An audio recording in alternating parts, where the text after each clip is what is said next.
Sugar Plum Fairy. No.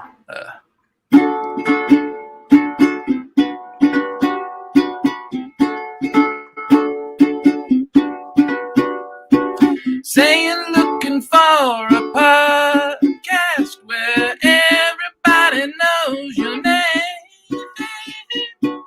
You're looking for some cheesy jokes with people who are all insane. Find it on the Rebelcast, oh no. Find it on the Rebelcast, no, no, no, no. Well, we can dish it out, but we just can't take it.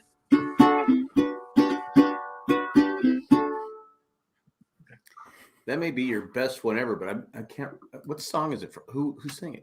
Yeah, I bet Matt knows it. It's a Lennon song, isn't it? It is a John Lennon song. Yeah. Okay, I could hear that. I mean, but I couldn't. I can't. So get the name it was a song that was supposed to be on his follow up to Double Fantasy, the one that he released before he got shot. And Milk he had and already, Honey? yeah, Milk and Honey was the next album that was going to come out. So he'd already recorded like 4 or 5 songs for that record, and then it came out in '84. So that's a song off of that record. I was like, that's a really deep Lennon cut, because at some point, like you hit the refrain. I was like, I know this, but man, is anyone else gonna know this? No one, yeah, just diehard Beatle fans will know that song. Yeah, I figured it was Beatles, or I was like, God, probably something Lennon, but I wasn't clicking on the song. Mm-hmm. Yeah, I actually like this. I like the tracks off of Milk and Honey. I mean, they're pretty good. Well, and that Grow Old Along With Me is on that too. Yeah, I've never had Milk and Honey. Yeah, there's 2 different versions of Grow Old With Me, and I want to say it's off the anthology one. The Lennon anthology. The Lennon anthology. Yeah, that's really good. It's really good. Yeah. I like it with the strings and everything. Actually, a lot of the alternate takes on many of his songs on that Lennon anthology are really good. They're really solid. Is Yoko on there screaming? I mean, there's Yoko songs, but I don't know. I mean, it's I'm of a different mentality with Yoko, so that's kind of a non-starter for me. Yeah, I'm not a fan. Just speaking of earlier before we hit record, you had your gum. I sent you that, didn't I? That little clip of Lennon during the Let It Be sessions. Yeah, where he forgot that they were filming. Yeah, and he's got the drugs. He pulls his drugs out. And he's just like, oh, and then puts them back. So are you comparing Matt to John Lennon? No, it's just, but the fact that he had to spit it out. It's the same thing because you see John like reach into his pocket for some drugs, and then he realizes give it to me. Camera, and he goes, give it to me. Puts them back. Give it to me. That's why I did it before we were recording. So did you bring some for everyone? I did not, because I didn't mail it to you. I'd have to mail it to you. That's a federal offense. So I also is it really a federal offense anymore? Somewhere, somehow. Real quick, Nick, before we get off the music, because I know you're a fan of the 70s, 60s, 70s. But been really into some CSN, Oh, nice. Sometimes Y. Yeah. But I don't know. Just I had heard Sweet Judy Blue Eyes just kind of like playing on the radio one. It was like I was in a store or something, and it was about ready to get to the do do do do do do do, and we were walking out, and I was like, oh crap. It's like a math equation. I have to finish this song. Right. And then break me off a piece of that Kit Kat. Well, he's not credited for it, but David Crosby actually wrote that bit. Oh, really? Yeah, because like all the suite is a lot of little tidbits that Stephen had written about Judy Collins, and he just kind of jammed them all together. And then, but it needed a refrain, and so David, being David, was like, let's just put a harmony bit on there. So he just kind of went do do do do do do do. No, it's really cool. Same thing with with they have that little rock and roll. Same as Rock and Roll Woman on Buffalo Springfield. The do do do do do do do do. Like he always had those little things where he could just do them. It's funny you mentioned that because Amazon, if you have Alexa, has like a trivia contest. You can play against. Oh, sure. You can play against who's ever in your house. And my wife and I do it every now and then. I do pretty well in the 60s, 70s, and 80s, but anything above that, sometimes in '90s, like Pretty- 2000. Beyonce. Yeah, I give this because I don't know. It's just like once they start no getting clue. like I do pretty good in the '90s and some 2000s, but once they start getting into the boy band or the more popish idol stuff, I'm like, I don't know. Yeah, I don't know, but it's funny because we played one time and every one of my answers was like, because you have to guess the song and the artist, and you get double the points. Every one of mine were like, it was like they were the easiest ones to figure out. Cindy's were all like, I go, I'm killing you. I'm killing. Even she's getting like Julio Iglesias. Yeah, and, well, she was getting I go, even I don't know. Can't help you. And I was getting like, Journey and all this different stuff. Mm-hmm. She was getting the John Lennon deep track. Exactly. She was getting because they play like 3 seconds of or the words, so you're like going. Now I was doing that for a while with the what is that Hurdle. I used to do that. That's kind of fun. Like you just tune in, you just log into or you go to Hurdle, whatever it is and you kind of listen to the first couple seconds. But depends on what they were doing there. For a while, it was kind of like it seemed like they were rotating through the different decades, which I think it makes it fun for everybody. Yeah. But then I think they changed their algorithm because it seemed like they just were like, okay, we're just going to go for the younger audience here. We're not going to throw in this 60s stuff. We don't want the old people.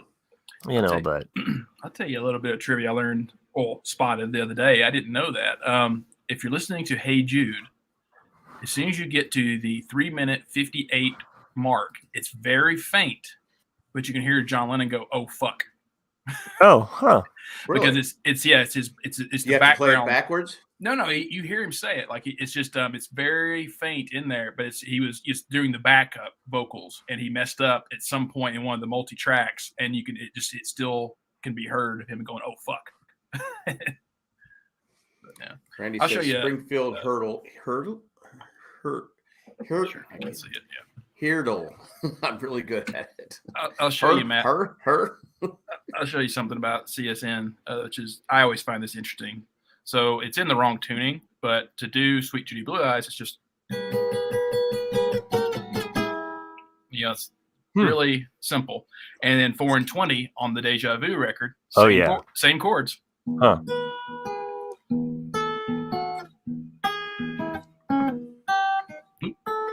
But it's the same progression. That song was playing the other day too, and I was like, "Oh yeah, I love this song. This song's good." That 4 and 20. It's a good deep cut. So yeah. Well, I mean, he was originally going to put it on his solo record, and David and Graham begged him to put it on Deja Vu because it's really just him. And he's like, "Well, it's not really a CSN or CSNY song," but they just liked it.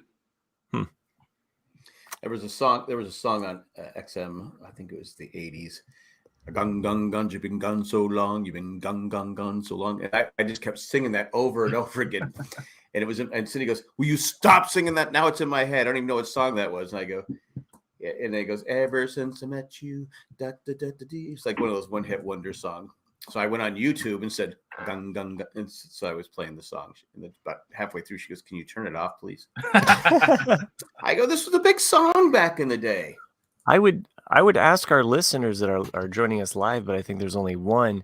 If they could name Jack's favorite Crosby, Stills, Nash and Young song, but it's only Randy, so I don't know if he'll get that. No, there's 7 people in the chat. I know what it is, so but I don't know if the listeners know. I don't even know what it is. So it's from the Deja Vu album. So almost cut my hair.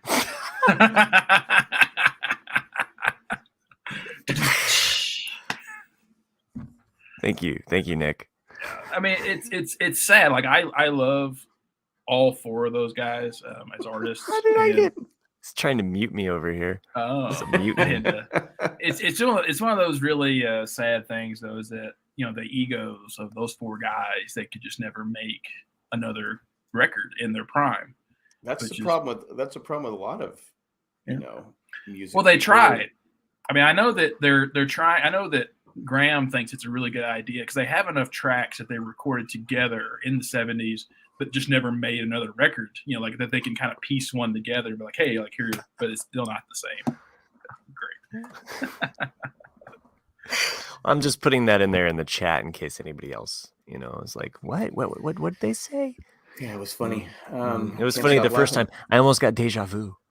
Well, that's egos are a problem in workplace. It's just not just music; it's everywhere. I mean, you have actors that can't, TV shows that like in MASH, McLean Stevenson left because he couldn't stand not being the top guy, and then so they killed him off. Right. So he couldn't do anything with MASH ever again. It was, I mean, they did it. I mean, because people were, it was a shocking. Yeah. Who saw that coming? Because they killed him off, and then we find out later years down they killed him off because, well, screw you, you're not going to be able to do anything MASH related ever because your character has been killed off. But you wonder, and then he went on to do other shows, Hello Larry, and some other things that never came close to what he was doing on MASH. But egos. That's what it cracks me up about a lot of artists or entertainers is that, like you should just be happy that it happens at all. It's like, you had a hit song. Just be happy that you had a hit song. It doesn't happen to hardly anybody. You're on a hit show. Be happy that you're on a fucking hit show. That's what Nick texts me right before we record every time. Right. Yeah. One. Yeah. Trying to, come on, just be happy you're on the show. Bill Murray and Chevy Chase. Yeah. Well, they got along in Caddyshack. They actually weren't on one scene though. That's just one scene. It's just like so. I think also there's a different. I think Chevy Chase is a lot of ego. I think he really thinks, even to this day, that he's just the shit. Whereas in Bill Murray, I think he just doesn't give a fuck. I think Bill Murray has the same ego though. He's supposedly hard to work with. Yeah, extremely hard to work with. Yeah. Especially with women. Women complain more about him than anybody. Chevy was on Richard Dreyfuss. I like how John says Angie guesses Carry On. That would be a good one for Ramble On. So, yeah. Love is coming.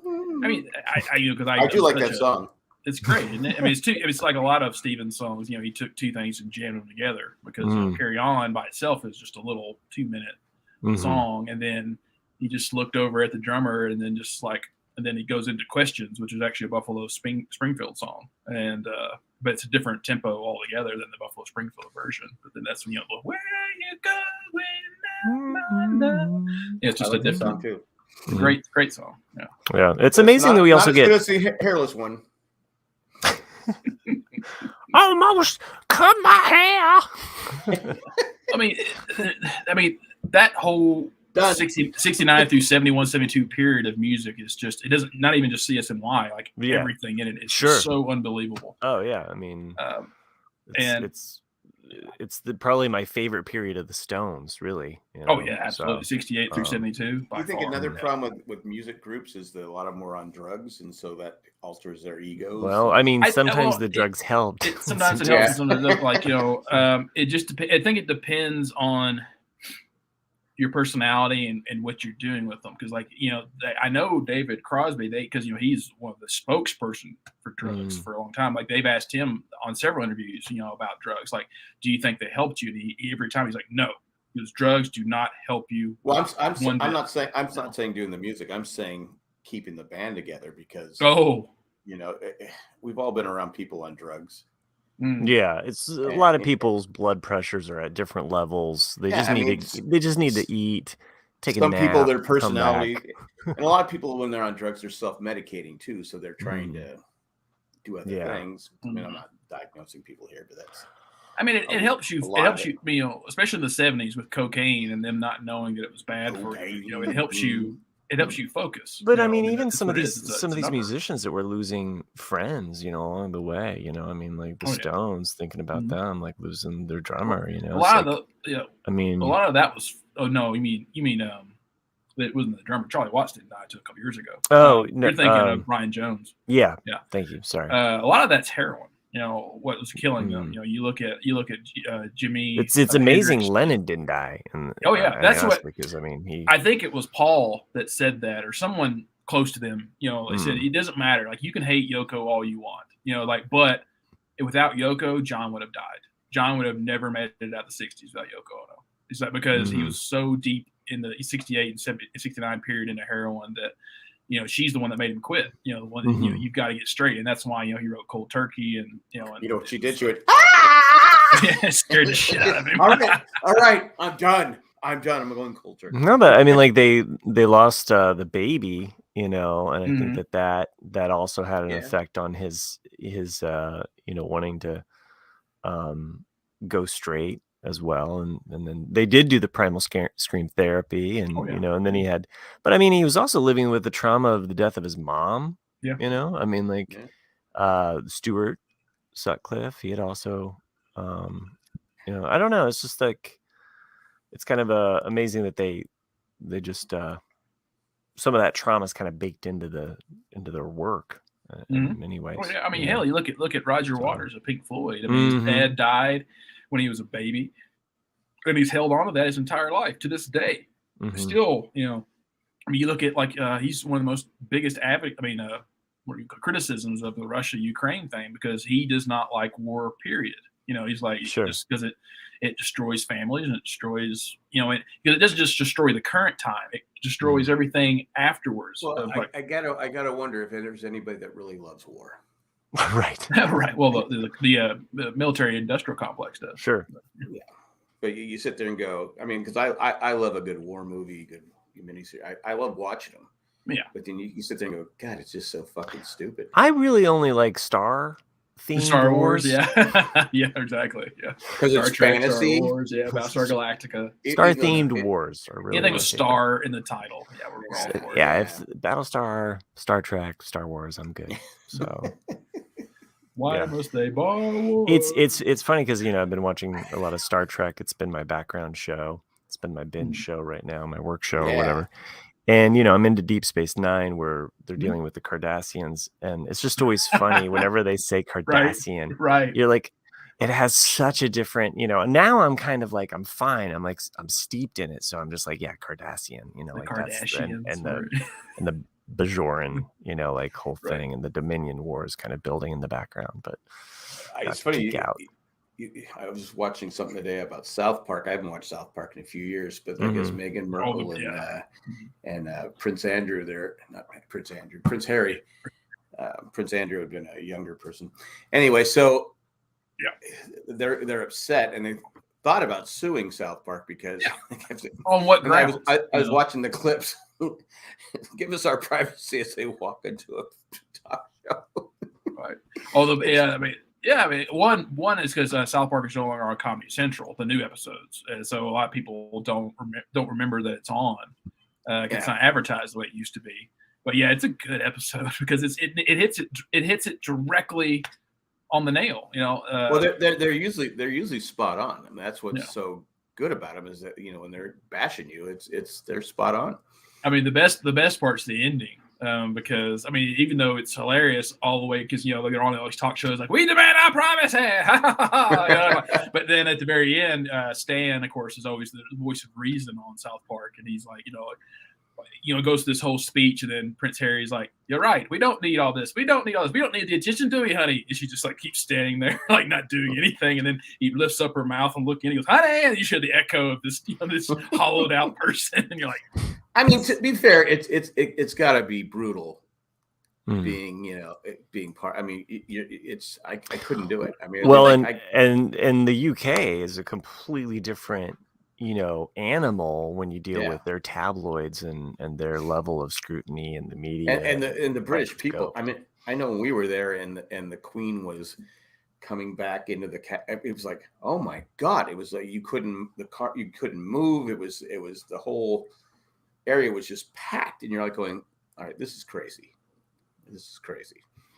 I'm curious as to what Jim Watari and John are talking about, showrunner for, I assume, Picard, and I guess I wasn't kind of aware of that, but I'm enjoying. Should I watch Picard? I see it all the time on Paramount Plus. Oh, I've enjoyed it. I think Rcad, only so- season 3, which I think is what Yeah, it's going to be their last. He's got a great haircut.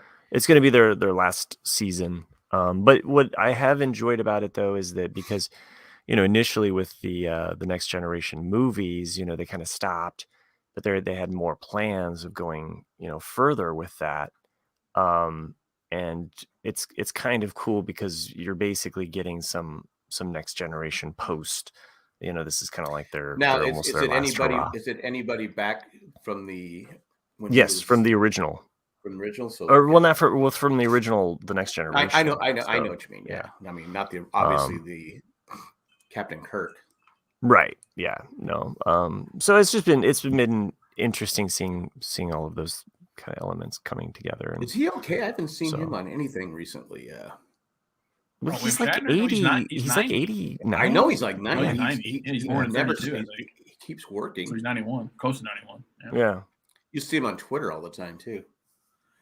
And Jim's confirming all will be back from the Next Generation. Yeah. Nice. So okay. So it's kind of neat to at least see that come about, and but the different seasons. Season 1 had a theme.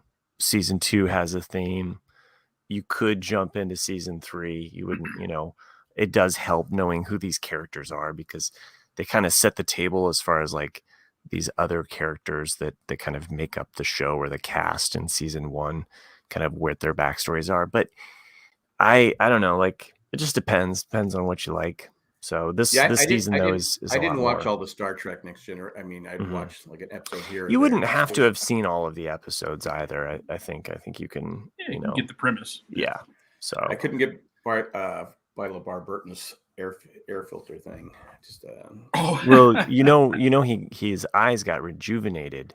Yeah. And right. I think it was during Insurrection. Insurrection, yeah. She gave him his eyes. She gave him his eyes back. No, they regenerated. Oh, they regenerated. really? Yeah, because he was on that planet, and that planet had like a healing property.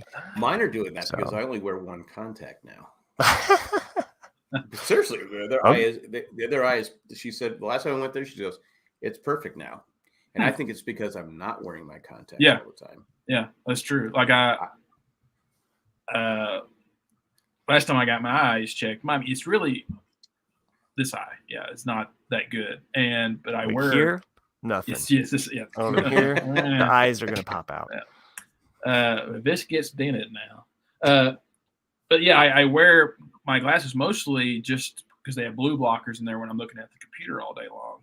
But the last time she actually told me, she goes, "You should probably wear your glasses less than what you've been wearing them." I was like, "Oh, really?" She's like, "Yeah, it's because your eyes will get worse the more you wear them. Whereas if you don't wear them." Because I've been wearing contacts for like 40 years, and glasses and I wear them at night if I'm driving. But other than that, if I'm at home, I never even put them in. I just stay pocket. And every time I go there, my wife gets mad because her eyes are getting worse, and my eyes are getting better. I go, well, I got that super immunity, so it's just like I don't know what to tell you. But I think I'm just thinking the other day, I go, I think it's because I'm not wearing my contacts. My eyes are just saying, okay, we need to get better. We need to work out a little bit. Well, your head, and body shape kind of grows. So maybe it's like the way that your body's smashing it together as it's growing. It's just like maybe. Yeah. Because I know sticking to that science. It's it's called squishy science. If I wear a contact like at night and we go to a restaurant, I can't see the menu because it's for distance, and I'm like going. So I have to borrow my wife's glasses to read the menu because I can't see it. That's why I usually just order, whatever on the top of the menu. Oh. Because I can't see it. The cheese plate. I did start season 3 of Secessions. Oh, okay. Yeah. The season 4 will be out like next month.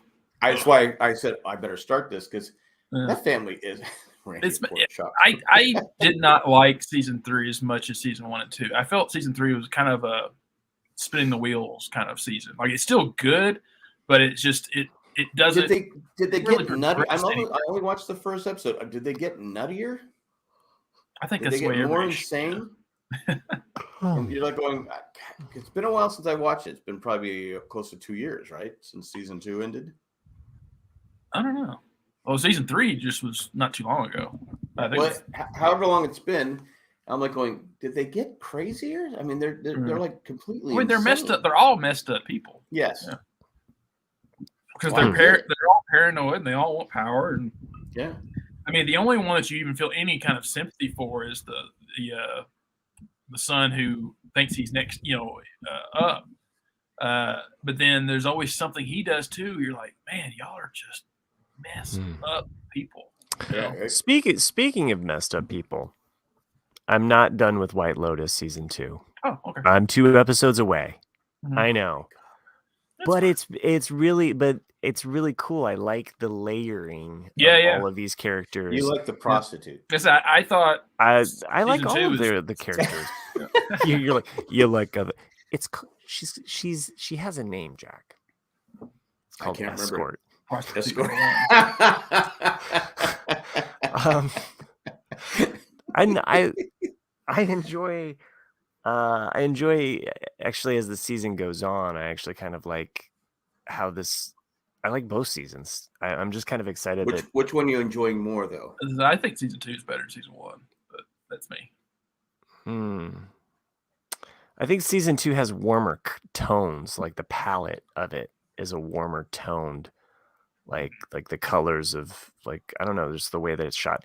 The Hawaii season feels more blues. Like there's a lot more blues. Surprising.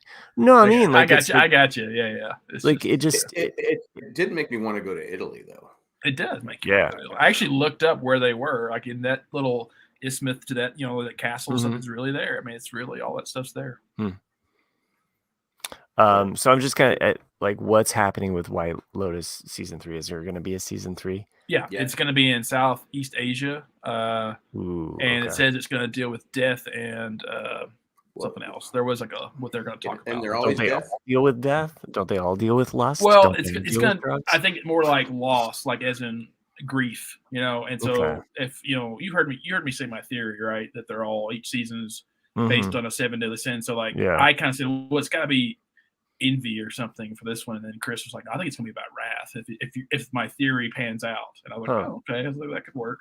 But, I have enough trouble figuring out what's going on, so it's like, what okay, I was like, I always think of Jack as like a TV, like he got his PhD on the streets, well, the problem with shows like this is I can't stop thinking.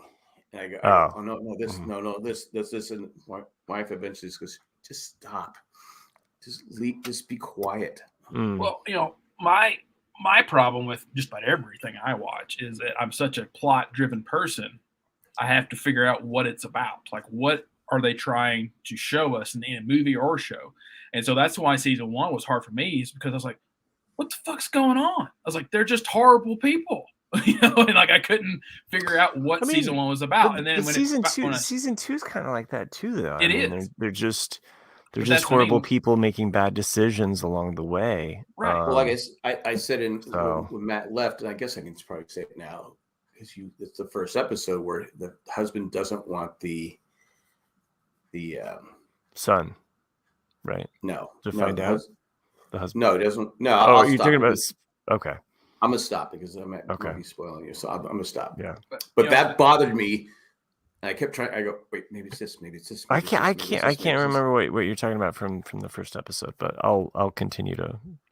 I really thought I was going to finish up the show before we recorded, and then I saw that there was 2 more episodes to go. Yeah, it's 7 episodes. 7 episodes, and I was like, there's no way. It's like, because when Cindy she clicked it on, and I go, we've already seen this episode. She goes, no, we haven't. I go, we have, but that's okay. And so she starts it, and they're showing the previews, and she skips it, and then she skips the thing, and I'm like going, and then finally she goes, oh, we saw this one. I go, really? That's it. This is episode 199. The broadcast just did episode 300. Yes, our next episode will be 200, so we got to make sure everyone is here for that one. If we hadn't skipped a week, we would have landed on 200 at the same time they hit 300. But I purposely skipped it. Exactly, because I said I'm not sharing my. And then there's the married man years, which is a whole other. Oh yeah, if we count everything together, then it's like remember, before we were the RCAD, it was the Married Man Continued. Mm-hmm. And then we decided, I mean, if 300, big deal. I mean, I don't want to be that guy that points out that, whoa, 300. That's it. Show, Jack's a misogynist. I don't know how many shows the Married Man has done. But that's a good question. Yeah. But I did it. I was on the Survivor thing last night. I had a massive headache. How many episodes of that have you done? I don't know. I don't know. Okay. I'm just curious. I think it's like the 10th season, maybe 11th. Yeah, I was gonna say like I feel like at this point in the Jay and Jack, like just panthology. What do you call it? Panthology, podology, whatever. Podcastology. Yeah. You guys probably have recorded more episodes about Survivor now than you have about Lost. Oh yeah, I guarantee it. I don't know. They used to do 2 a week though, so it's, I don't know. Yeah, a lot. Okay. Whatever you do for 200, please don't do a fucking Andy update. Who's Andy? Who's Andy? Yeah. Who's? In fact, we're gonna call it episode Andy. 200. Who's Andy? Who's Andy? Andy Griffith? I have no idea. I mean, I've been on the Ramblecast at least. This show, we've never had an Andy. Now on the Married Man, there was this person that emailed in. Maybe I think that's what the person is talking about. Maybe the one person I remember emailing Andy update. Or maybe Andy's someone who's associated with the broadcast, but not this. Andy update. What? What am I missing? We're missing out on our own inside joke, apparently. So. Well, the one we will give an update though on Nancy.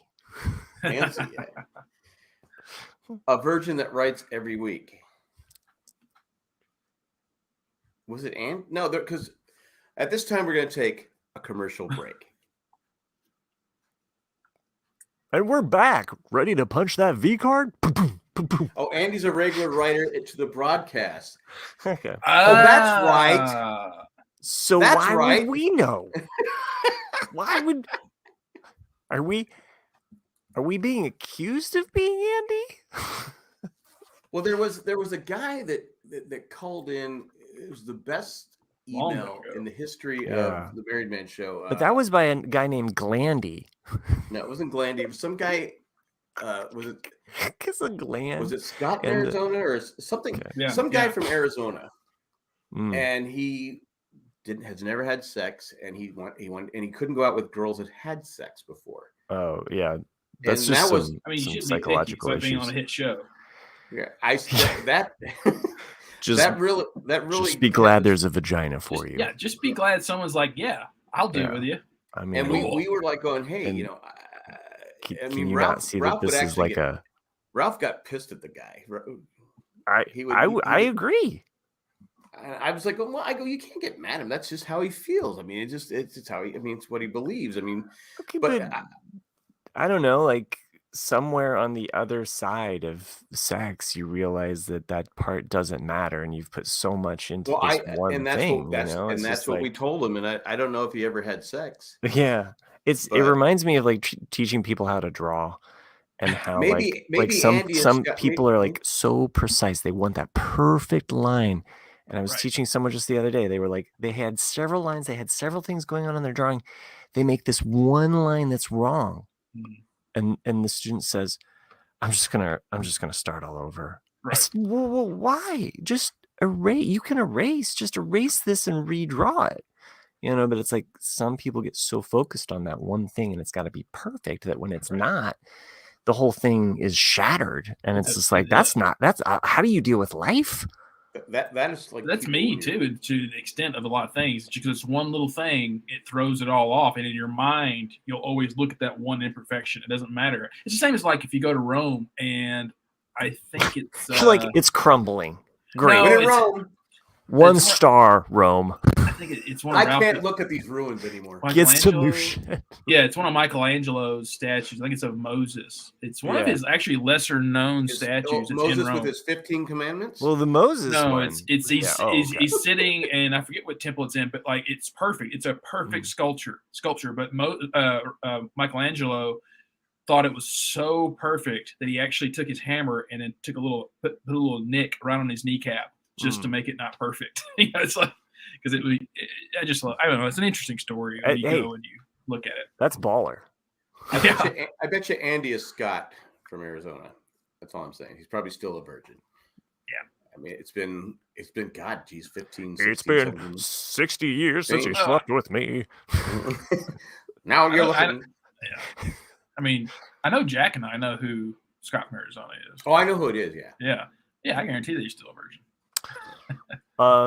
Well, get on down to Winslow, Arizona, in a flatbed Ford, and take a look at the girl who's standing next to me, because I'm telling you, I got 7 women on my mind.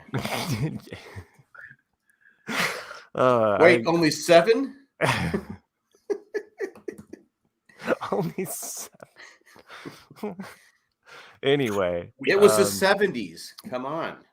I'm not trying to make light of anybody's V card here. I just think that at some point you kind of have to get over yourself, and you do. Just like because move on. Sometimes you just got to jump in. Sometimes you just have to go. All right, let's do it. It's like it's never going to be perfect. It's never going to be the thing that you want it to be.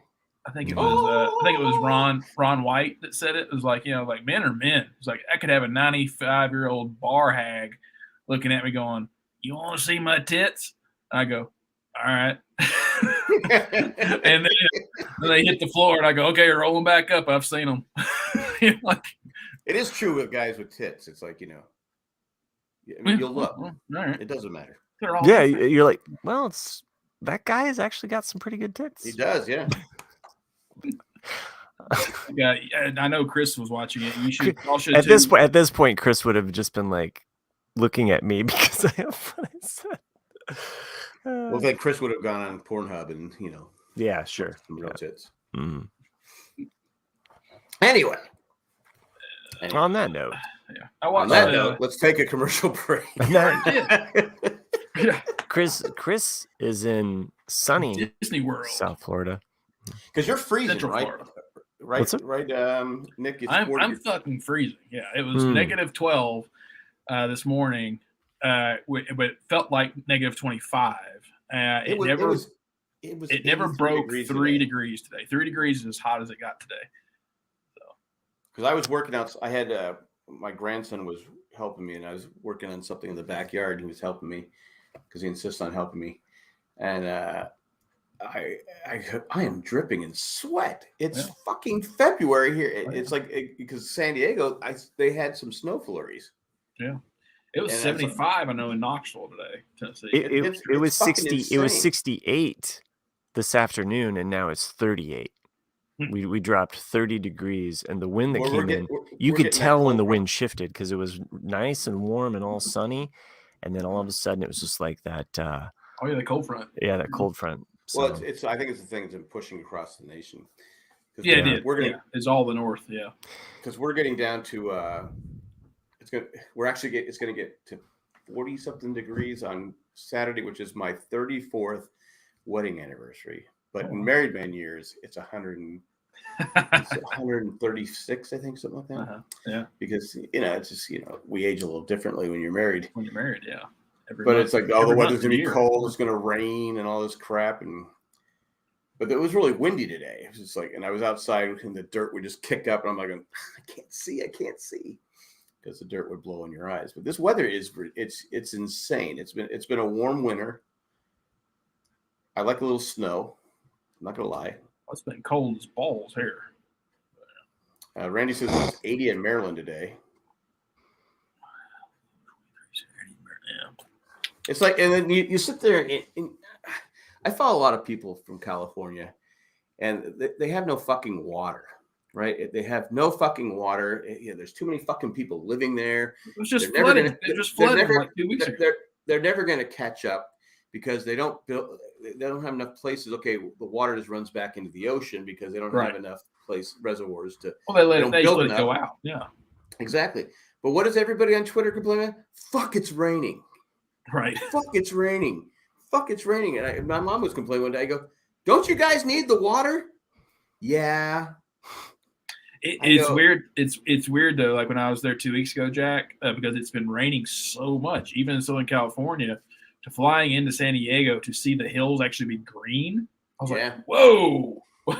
That's because they haven't been green in years. Yeah, but they were green and couldn't get over. But I go, don't build something that'll keep I've been saying this since I was a fucking kid.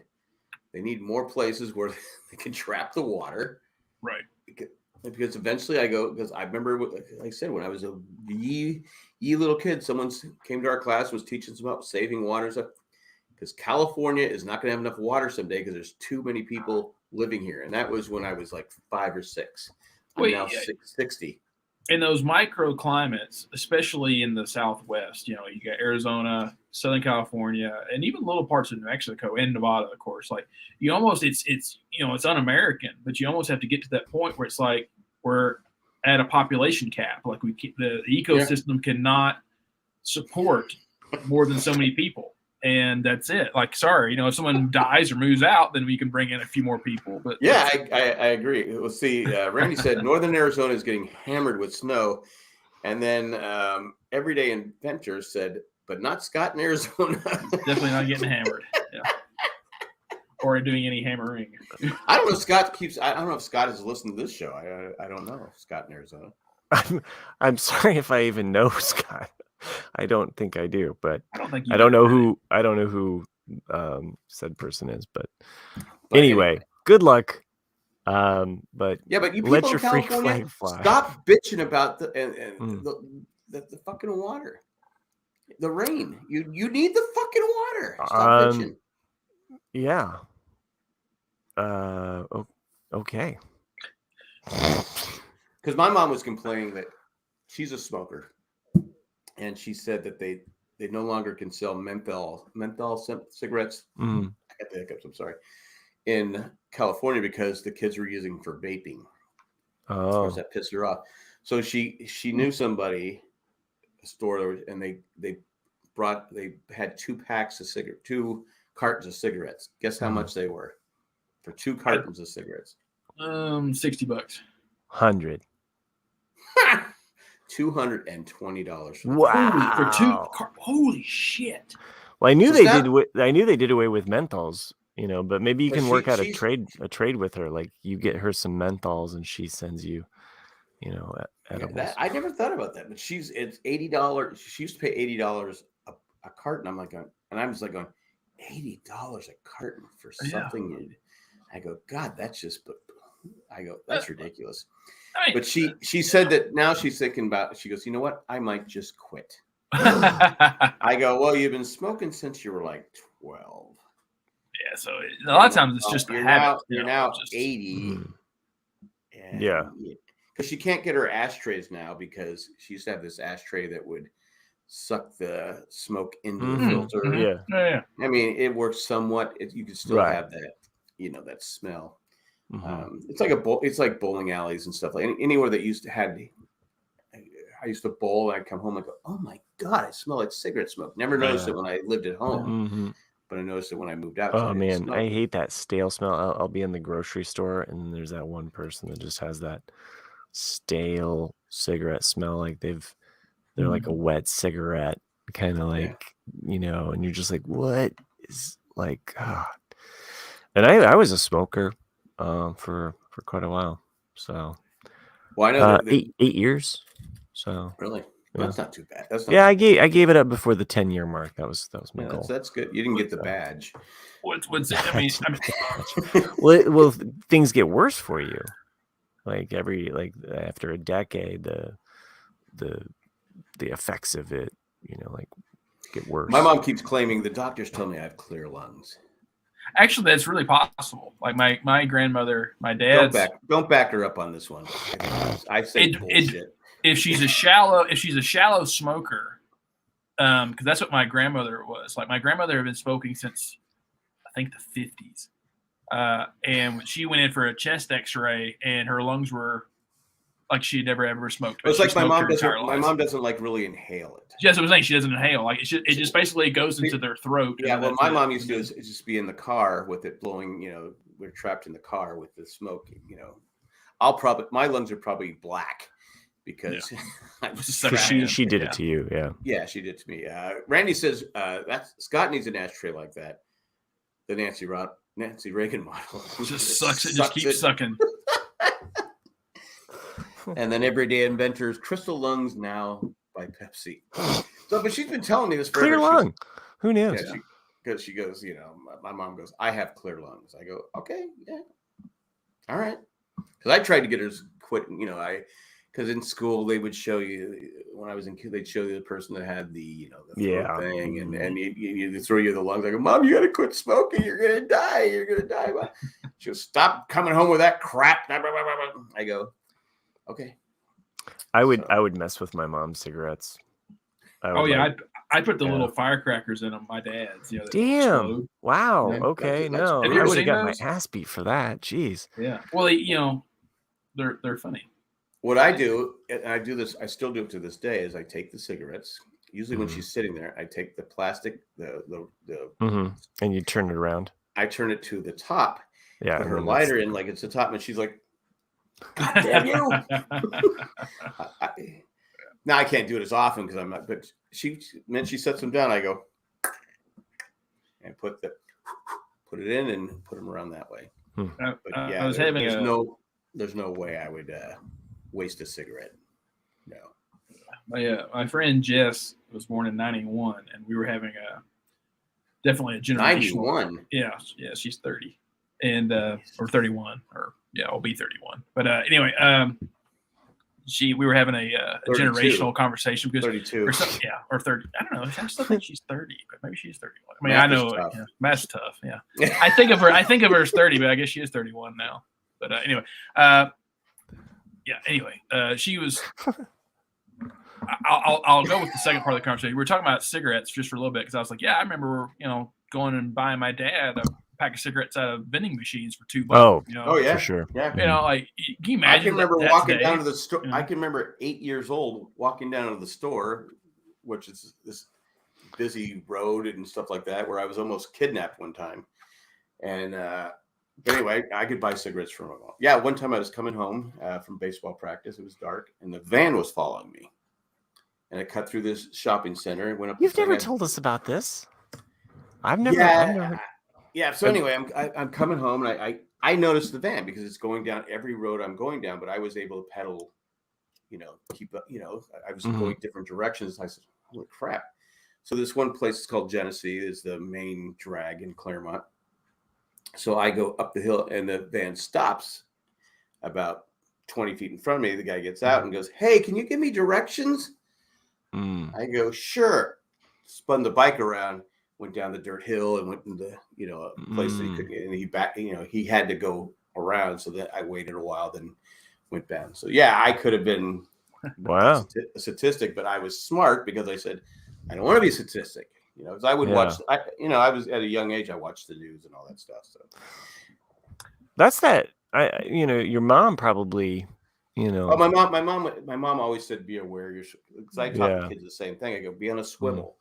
I still do this day when I walk out to the park lot. Oh yeah. Well, in the 80s, the child kidnappings, it was like really in the news, and you were really aware of it, and it was on the rise. And I think just with it was like an epidemic that people were kind of like shining a light on, so people were kind of more aware of it. I lived in the country, but man, I was like so worried that they were gonna somehow come to my farm, I guess, and like kidnap me.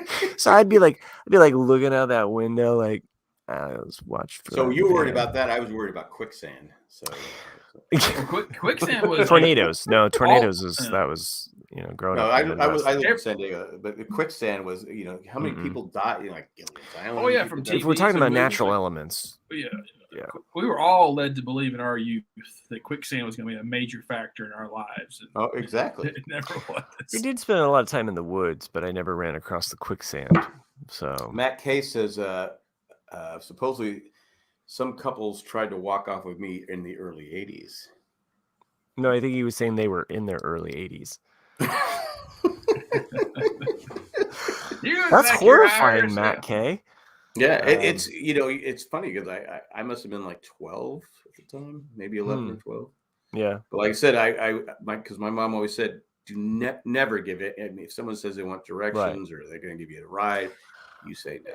Definitely, like in the grocery store, that was when your guard was up. But I my mom was still very lenient. It's like, oh, I'll be over here at the magazine rack, or I'll meet you in the toys, or I'll be back here in an hour. But yeah, we were able to do that. We go like in Sears, the mall. I think I've told the story. I was in this place getting a haircut, and my parents went.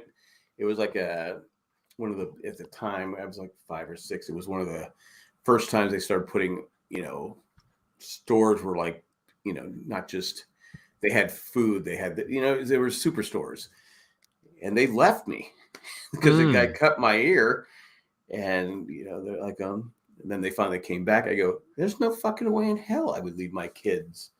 At that age, but that was just different time, and I don't think they liked me, so I think maybe they're trying to get rid of me. There was go ahead. Yeah, I was watching a video, I think today or yesterday, at some school in Japan that was probably all kindergartner age kids, but it was a good size, like 20 to 30 kids, all sitting around in a U shape. And one of the teachers would come in just completely covered, like so they couldn't see who it was. But then they would have like a toy or food that a certain kid would like, and they would walk straight up to the kid and like try to give it to the kid. And if the kid took it, then they would pick up the kid and run out of the room with them. And it was a way for the kids to learn not to do that because they don't know who this person is. Yeah. And so the kids caught on really quickly to what was happening. And then so as soon as the person and then they rose up and they started locking arms. They started saying like no, no, and like it was like, oh, like it was a way to teach these kids not to take things cool. from Well, I think because we teach kids. I mean, I know my parents taught me you be polite to people, you respectful to adults and stuff like that.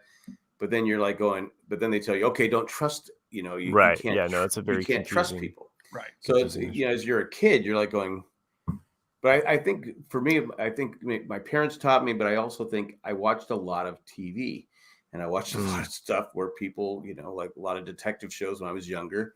And I think that's why I noticed the van was following me. I mean, I picked it up right away. I'm like going, okay, this is not, trying to pedal faster, and I'm going down this street, that street, and all this different stuff. But wet bandits. Yeah. One of the things that between or at least in Japan is that they teach through that not, I mean, in that case it's example, but it's also like failure, like, oh, this there's this kid's been taken away. So it's that realization like, oh, we need to prevent this, or we need to stop this, or we need to correct. So through that action of like actually like discovering, oh, like I did something wrong. Now I'm gonna, whereas we don't really like encourage that. Like it's like get it correct the first time, but like sometimes like that idea of like messing up and then learning from that mistake, it's just like, that's the best way to grow. So yeah. Well, one thing they could do is if someone has molested a child or kidnapped a child, or they should never see the light of day again. They should never be back on the streets. Because they say that they have an illness or disease, whatever you want to call it, that they can't be cured. So they're just going to do it again. Why do we let them out to do it again? I don't get it, because like the justice system is so screwed up. Oh, I don't know if you read this guy, his 19-year-old who had killed a bunch of people, killed his friend, was out on bail, and then he came out and killed a reporter in Florida, and a 9-year-old girl got shot. Yeah. Why was he out on bail? Yeah. Right. I mean, and now he can be out on bail again. I'm like going, okay, what is going on here? Yeah. What is going on here? Florida, man. Yeah. Well, it's not just. I mean, no, I know, but it just. I know what you're saying, but it's like okay, people. It's Chinatown, Jack. It's Florida town, Jack. But kind of going back to it's you always want to be friendly to everybody, and it's one of those things. Like I get even paranoid now, like a little bit, because like I was on the elevator, I don't know, a month ago or so, probably in San Diego. But I if a little kid gets on the elevator, little kids want to touch the buttons, and so Hey, the kid got button. Yeah, but the kid got on with his mom, and I got on literally a second before they did, so I hadn't hit my floor yet. But I looked at the kid and I went, "Do you want to touch the button?" And of course they're like, "Yeah," So I was like, "Okay, press number 12 and press, whatever you're for." But it's one of those things where I'm like, should I even talk to the kid? Like, because it's just I don't, know anymore. Yeah, I don't know. I mean, like, I guess in that moment, you can always kind of visually read the parent and see what their reaction is. You got to be, because you got to be careful. You have to be careful. I was at the grocery store just the other day, and my wife's checking out. We're in the self checkout, and there's a dad there with his two kids. And it's like there's a little baby sitting in the part where they can sit, and then the daughter's kind of in the cart area. And the baby has the ability to actually stand up. And so it's standing up at this point, and I'm looking at it like the dad's not paying attention because he's just checking out, and I'm like, it's that moment. It's like, oh, I better, and I'm about to kind of say or do something, and then the little girl stood up and says, "No, baby, sit down," and like pulls the kid down. And I was like, okay. Yeah, those are tough situations, because if you go over and touch the baby, hey, what are you doing, my kid? Yeah, right. Yeah, but well, you weren't watching your kid. Yeah, I was just about ready to kind of like say something like, hey, or but it. Alex had his birthday party at this bouncy place, and this kid was talking to these kids. They were like 8 or 9. They were talking to my daughter, my youngest daughter. And I just went, what? And she goes, oh, they can't find their mom. I said, all right, let's go to the front. I said, let's go to the front. And I said, just follow me. I'm not going to walk with you, because I don't want people to think I'm walking out the door with these kids. And by the time I got to the front, they said, oh, my mom's over here. I said, okay, cool. Yeah. I mean, I wasn't going to walk with them, because I didn't want people to think, hey, who's this old guy taking my kids towards the front door? I said, because my daughter goes, why would you do that? I go, well, I was walking ahead of them, and I'm going, okay, we're going to the front. I kept saying, we're going to the front. And I walked to the front. We're going out to my car. I'll find your parents then. You want to see my van? Do you like candy? I remember being, this was probably like 12 or 13, and I was in it was just one of those drugstore kind of places, like, not CVS like what we have today, but an all-purpose general store, but without the groceries. You know what I mean? So I don't know how better to describe it, but they'd have a pharmacy, but they'd have like kind of like how you have Meijer, or not Meijer, but Oscar.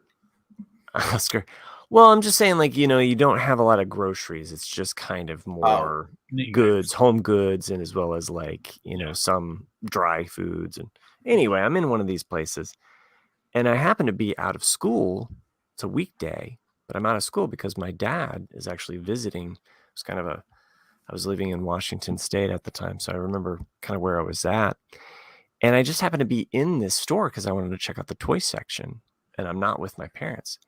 And this clerk was just like, hey, what are you doing here? You're supposed to be in school. You need to come, and I was just like, I don't need to no. Like, it was just kind of like one of those, like, you don't need to tell me what to do. Yeah, like, you don't tell me what. Yeah, I was just like, what? No. Like, and I just left because I was just like, no, whatever. Like, but he thought I was like skipping school, and he was, he was going to get me in trouble or something. I'm like, what? It's not your job to police childhood delinquency, dude. Right. Like, I would skip school. We'd go to this place, Straw Hat Pizza. You skipping school? We go, yeah. We just didn't care. Runaway train, never coming back. It's just like, what? I don't know. I can remember at Disneyland, I was like 8, and I was with my 2 sisters and my mom, and my 2 younger sisters. and this guy was, I guess, taking a liking to me. He was really weird. He was kept trying to get close to me. And my mom was like going, and my mom's like, she's small, but she's like, you don't fuck with her. And she's like, get away. Get away. She's got clear lungs. Yeah, she has clear lungs. She can outrun you. Bam. But she, Wow. It was she kept pulling me closer, and my sister's closer. I remember that too. The guy just kept coming towards us. And I'm like going, And that man's name was Walt Disney. Yeah, he wanted me to be in a movie, but Who knew? My mom ruined everything for me. Yeah. I said, Mom, he's got cigarettes. Come on. Walt liked to smoke. He didn't have clear lungs. Oh, so many of those really. I mean, one of the things as I do a lot of research is I'm always like looking up like how certain people died or how long they lived, and yeah, there's just a ton of people that you're like, yeah, smoking wasn't good for you. No. Or you know many of those. It's still not. Many of those early professions, like you would be in an office with tons of people smoking, like Mad Men. Mad Men style, you know, they show the doctor sitting there going, all right, let me check. But we're talking about like 30 years before Mad Men, even.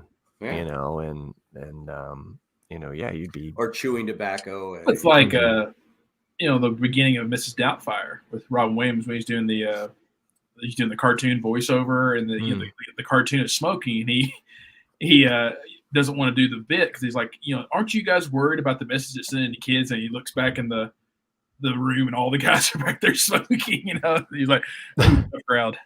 Well, we used to have candy cigarettes and they had candy gum cigarettes, and you blow the powder out. Yeah, powder would come out. It's like even my kids that have never seen either of their parents model cigarettes, and we've always they know smoking is bad and everything like that, but it's a kid thing where they want to, all right, see, it's like a prop. Right. You can't help but like want to like imitate that or mimic that, and I've seen them do that, and they'll put different things in their mouth. Another thing I did with my mom is that when we were on the same bowling team, and as adults, and I would put like 4 or 5 cigarettes in my mouth, light them all up, and go up and bowl. I'm an athlete, because everyone there smoked. Yeah. That was the big thing about bowling back then. Is it was the one thing where people could say, "Hey, I'm an athlete," because I'm bowling. It's like smoking, so I put all these cigarettes in my mouth. Of course, my mom would get pissed that I wasted the cigarettes. But my dad's a lifelong smoker. My dad's been smoking since he was like 16, 15, something like that, and he still smokes to this day. And he always lied to my mom for the last 20, 30 years, like, "Oh yeah, I'm quitting. I'm not smoking anymore." And then he would always smoke around me. And finally, I just looked at him. I was like, you know what? I don't care, because he knows how I am. I'm like, look, I was like, it's your life. You want to smoke, you go right ahead. I'm not. It's your life. Like, now or never. Anyway, but I was like, look, I was like, did I offend you with the John Boy? You did, yeah. But it was, I was like, I was just honest with him, man. I mean, that's just how I am. I was like, look, he's like, you can smoke all you want. I don't care. I was like, but once you're on an oxygen tank, or once you have some kind of smoke related illness, I'm not going to feel sorry for you one bit. I'm not going to help you. Man, that's cold-blooded. Wow. But that's the way I am. But he didn't quit, though, right? He didn't quit. That's the thing of it. I was like, look, but he wanted me to like go along with, kind of like the subtle lie to my mom. I'm going to smoke, but I'm telling her I'm not smoking. And I was like, look, I don't care what you do. I was like, but I'm not going to feel sorry for you either. I know when I was a kid, about probably 11 or 12. Rumor was out if you Marlboro, if you found like the bottom of it would have like a V number or a B number. If you collected so many V8s, oh right, yeah, right, you'd get free packs of cigarettes. So what we did is we would, all our parents smoked, so we would gather them. But then it became a game. Mm-hmm. How many V8s could you find? And if you saw like a Marlboro pack on the ground, it's like, right, you pick it up. No, you're literally fighting for the Marlboro pack because you wanted to say, okay, I got 39 so far, and you keep track of how many, and you had to prove it too. You couldn't just say, hey, I got my 39th V8. Let me see it. That's what's crazy to me now when I look back on it, of like all the Joe Cool stuff and the Marlboro Man and all those promos they did. to get kids hooked. It's like, oh, like you can get a free cap, you can get a free poster, you can get all Camel this Cash. stuff. Camel Cash. That's what I was saying. Yeah, and and I remember even though I never smoked a day in my life, it was like you still wanted to get all the stuff to get the cool shit. And you're like, yeah, but that never made me want to smoke. No, it just didn't. I mean, but to be honest with you, the best to get the V8, the gold packs always had. It seemed like the V8. So that was if you saw a V8, you're literally getting stitches so you can get the V8. And it's almost like remember Icy used to have the different sizes would have like a little thing. Maybe you guys don't remember this, but you have like 3 little things you cut off and you could save so much to turn in for prizes and stuff like that. For what? For like an Icy, you remember the polar bear? Oh yeah. The Slurpees, yeah. Slurpees. No, not Slurp. That's 7-Eleven. The proof of purchase, you mean? But yeah, I know what you mean. You had a thing on the side that had and you would cut them. Oh. And then you could save them for. I had like hundreds of them. For no, what company was this for? Icy. No, the Icies. Like they're just the frozen drinks you get. It's the blue cup with the polar bear on it, and it had like these little red things on the side. I think I remember. I don't know. I'm doing this. Red things on the side. Yeah, you keep doing that. For everybody that's not listening, he keeps motioning about the size of his penis up in the air, and you just made your hand larger.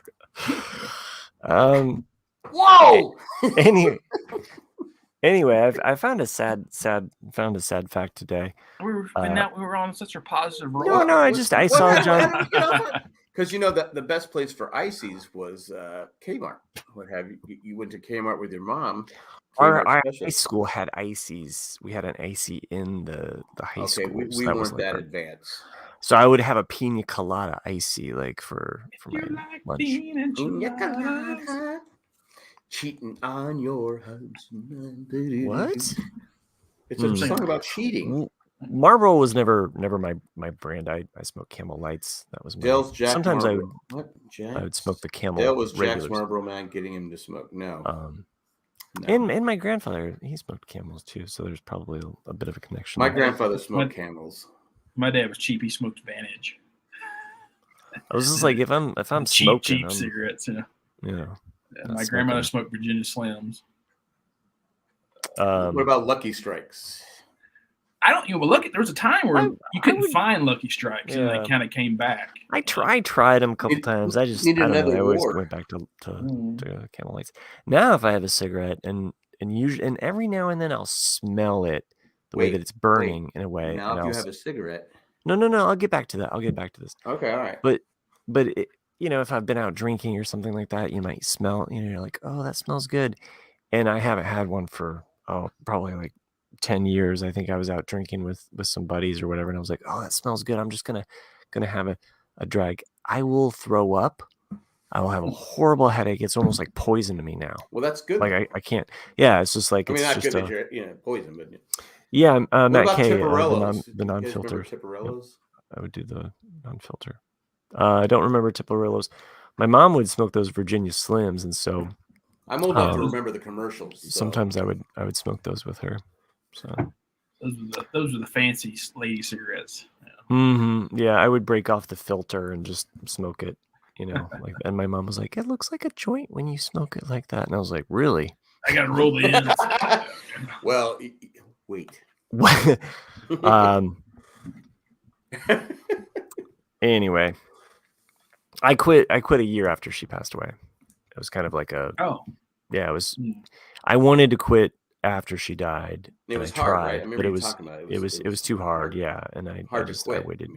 Well, it was hard to quit, but it was. I was already depressed, and I just was like, I can't do this right now, and so I waited. Right. Waited a year, and by that time I had met Denise. So and that helped. She was a non-smoker. She was a non-smoker. That helped, And remember, we basically just drank a lot of wine.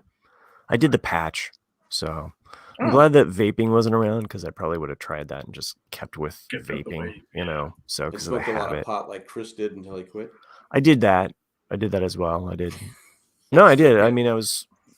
I would. Yeah. Because but the blow pops Those were Oh, one of yeah, the yeah. things that, Oh, and, yeah. and then cough drops because they have the menthol, even though I didn't smoke menthol. Mhm. Just any oral kind of thing to kind of get past it. And, That's what, especially lifelong smokers. That's what I've always heard. And my dad included. It's just like it's not the need for the cigarette. It's just the habit of the oral thing. If like I need something for my hand to do, I need something for. That's what my mom says. She goes, it's just habit at this point. I go, yeah, but it's an expensive, because she gets pissed and she goes, alcohol kills more people out there, but yet they keep, you can buy alcohol. That's everywhere. true. Alcohol, you can buy more than weed. You're not wrong. I go, but we tried to stop it, and look what happened. You have all these crime bosses because you can drink yourself to death. Yeah, my but grandparents. You can only take so much pot until you just fall asleep.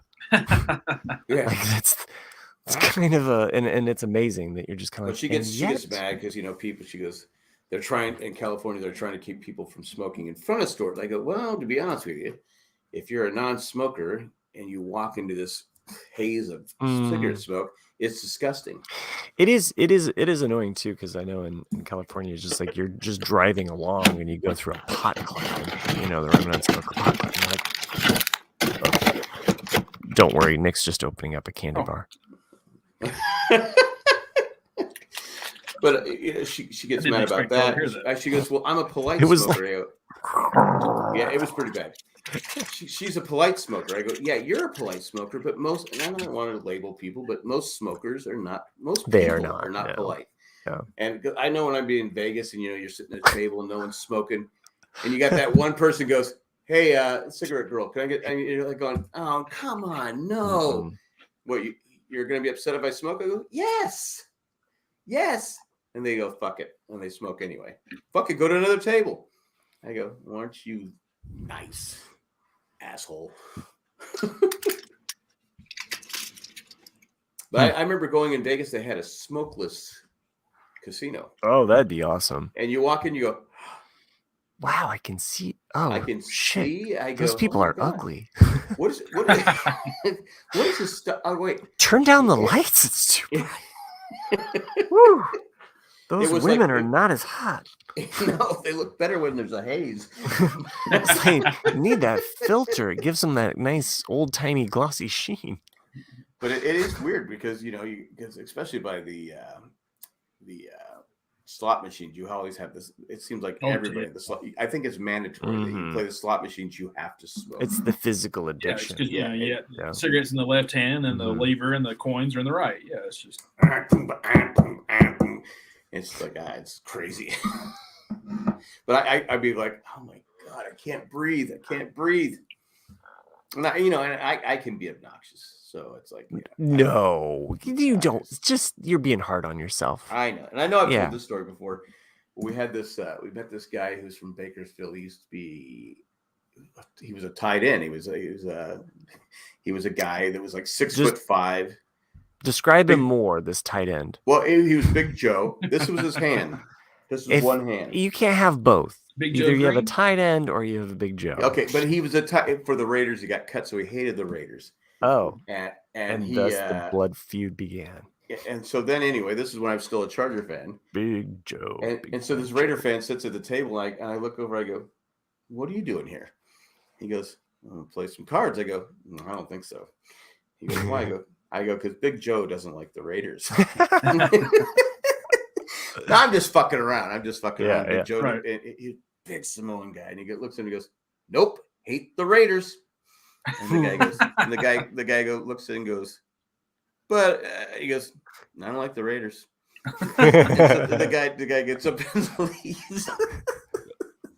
I felt bad, but that's probably your best Raiders story. Yeah, I've heard. I don't know. Miami Mike's here. He's heard a lot of them too. I have another Raider story I'll tell in a minute. But one time, Big Joe was on him and his wife were on their anniversary.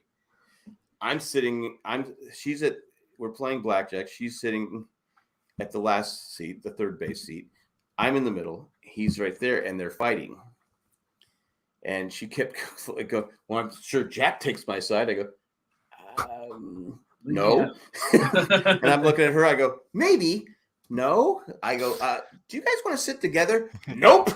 I'm like going, I go, I don't want to die.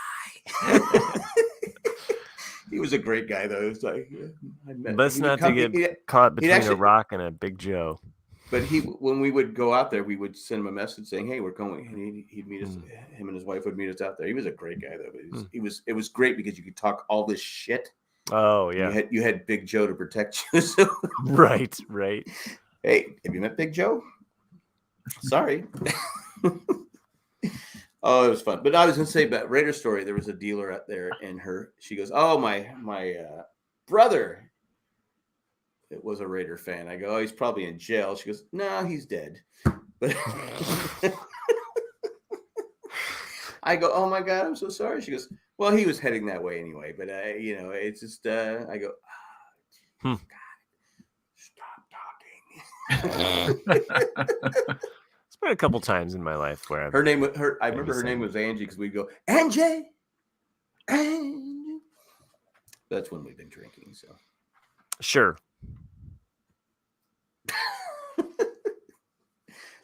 Anyway, no, I don't have any more Raider stuff there. Is that the, like, what do you think, of that album, Goat's Head Soup? It's kind of a mixed bag, right? I've never liked Goat's Head Soup. Angie is the clear single off of it for sure. Yeah. But there's times where I'll listen to that record and they're like, oh yeah, that song's not too bad, but it's not a record that I will just say I'm not a fan of the Stones, especially the early stuff I like, but I don't like the later stuff. No one likes the early stuff.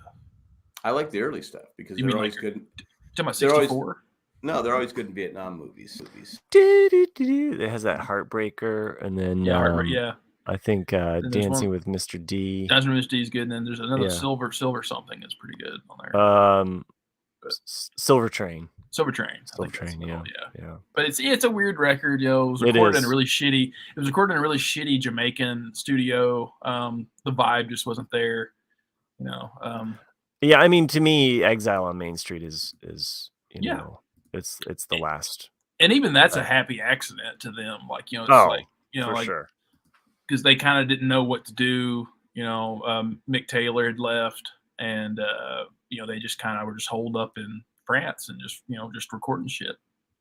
I mean, some of those tracks were left over from Sticky Fingers, but I mean, I like Some Girls. That probably is like the next kind of like album that I'll gravitate towards after that 7. But to me, like 68 to 72 is peak Stones. No, it's not you. Yeah. So, absolutely.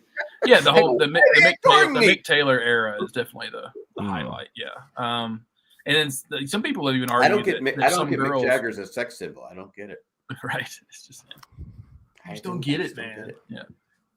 But many people have argued that Some Girls is really a Mick Jagger solo record because Keith was really just still in the grips of heroin addiction, and he wasn't coming up with any good creative material. He's still alive, right? And so, all of them except Charlie Watts. But I mean, that's got Shattered, Beast of Burden. That's what I mean. But like, if you listen, I mean, those are more kind of you can tell they're more influenced by Mick Jagger than they are Keith. Like, they're not really guitar riff songs, as everything else was before. And then they got the cover, the Just My Imagination. Yeah.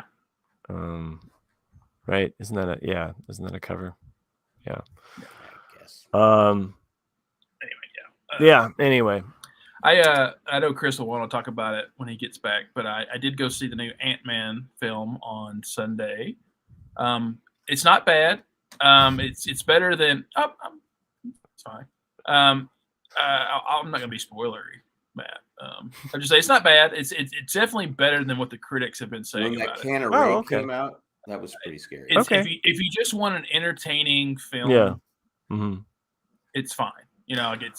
It's not groundbreaking. It's not something you're going to be like, hey, I want to watch Ant-Man, in later viewings. But I mean, it's fine. That's kind of how like the last Thor was, like, right? Exactly. Like, I liked it, and looking back at it, it's like, oh, I like. But when I go to watch it, I'm not kind of like, oh, I need to see this or something. Well, I mean, one guy I think summed it up best in his review was, it's kind of like eating your 500th Big Mac. It's like, you love eating a Big Mac. It's great, but it's nothing that's going to blow your doors away either. I mean, the one thing that I guess I was just disappointed to know is that McKay and Rudd, they didn't have a chance at the script, or they didn't have their, because the other two movies they have credit on as being writers and having kind of, I think, that comedic aspect. I mean, there's certain funny things that I just enjoyed about those other two movies. How was Evangeline Lilly? Was she? Oh man, it's kind of sad in a way. Like Chris wrote to me privately. It was like, were they purposely trying to make Evangeline not hot? Because she has a very terrible haircut, but it's because her character in the comic books always has short hair, and her character didn't have a lot to do either. And so it was kind of are they trying to phase her out because of all her? Oh, I don't know about that, but it just. Well, she's an anti-vaxxer. She says a lot of controversial things, and I mean, I'm not saying that she shouldn't work for that. I don't care, but but yeah, I mean, she's fine. I mean, she didn't have any memorable scenes or anything, so it's. Yeah, I'd be interested to see. Did she have like a love interest? I mean, like she's in love with Ant-Man and Cockroach Man. I mean, no, there's no triangle on this one. But but to me, this was in some ways not as bad as the new Black Panther. Whereas the new Black Panther, you could have easily edited 30 minutes out of that movie and made it a lot better. Yeah, it was interesting because I was surprised that my kids actually enjoyed it. Really? Like they were like, "Oh yeah, I liked," they were, and I was like, "Really? Okay." Because I had a phone call, I got taken away. We were watching it together, and then I didn't. And then when I went back and watched the rest of it, I was like, "Okay, like I understand this is kind of like from getting here to there, but I felt like it could have done it in a fun way or in a satisfying way, but or." That's funny. John, the retired guy, says she falls in love with Raid Man. Yeah. Raid, who's great in Blackjack. Yeah, like to me, I remember I watched the Black Panther not too long ago. Just because it's free on Disney Plus. I was like, oh, okay, I'll watch it. And to me, I realized that it was written before Chadwick died, and so they had to add in scenes. But then it's like, if you're going to add in stuff, then you should cut out stuff. And to me, the whole scientist, Ironheart storyline should have been cut because it's not important to the story. You could have easily just said something like, "Oh, the Americans now have invented a machine to discover vibranium," and then that would have been served the same exact purpose. Like, there's no reason to have that character or that story arc in the movie. Unless it's a setting up thing. That's a setting up. Yes, exactly. Yeah. But it didn't serve it for that purpose in the movie. So it was like, oh, well, you could have gotten rid of that. There's definitely some stuff that could have been edited out. I mean, I think Marvel just runs the risk here because of, you have Wakanda Forever that felt like a sad movie in many ways, right? Like, and then what they did with Wanda and Doctor Strange and those characters, it really took it in more of a darker, kind of sadder tone. I mean, like, I don't know. And then I just wonder, like, if Ant-Man, if this new Ant-Man also has a darker tone and just leaves it, when are we going to get that brighter, lighter side of the Marvel movies where it's fun to watch and just, when are we going to get back to making real movies? Well, no, I mean, it's just like there's a fun lightheartedness to some of those early ones where it didn't take itself so seriously, but as we're going along, we get more and more and more serious, and it's almost like you have to infuse some of that humor. I mean, we see it with other TV shows. You always have to have that character or that tone that kind of keeps it pace. keeps it loose. Keeps it loose, keeps it fresh. Keeps it rambling. Like I said, Ant-Man definitely has some parts that are funny, but it's. Like I said, it's just nothing you're going to be like, oh, that was so good. It's just a solid B. That's what I get. Okay. Like, it's just a solid B. That's the best review I've heard so far. That's just what it is. And from Nick. From Nick. Yeah. So that's saying a lot. I mean, wow, solid B. Yeah. Because I've heard you gave like The Godfather a D. I mean, I'm just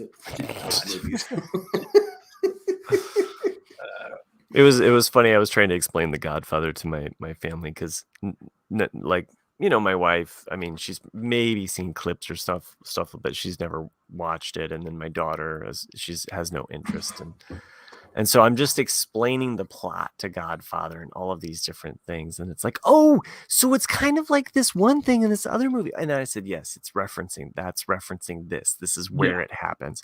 And then the horse head, and they're like, oh, so that's the, and they're like kind of putting all of it. But it was funny because they were getting they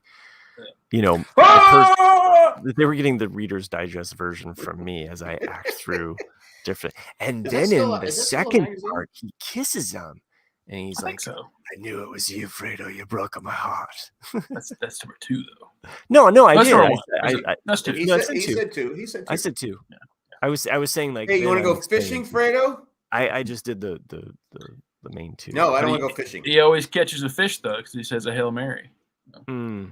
He catches a bullet too. A Hail Mary is actually pretty long.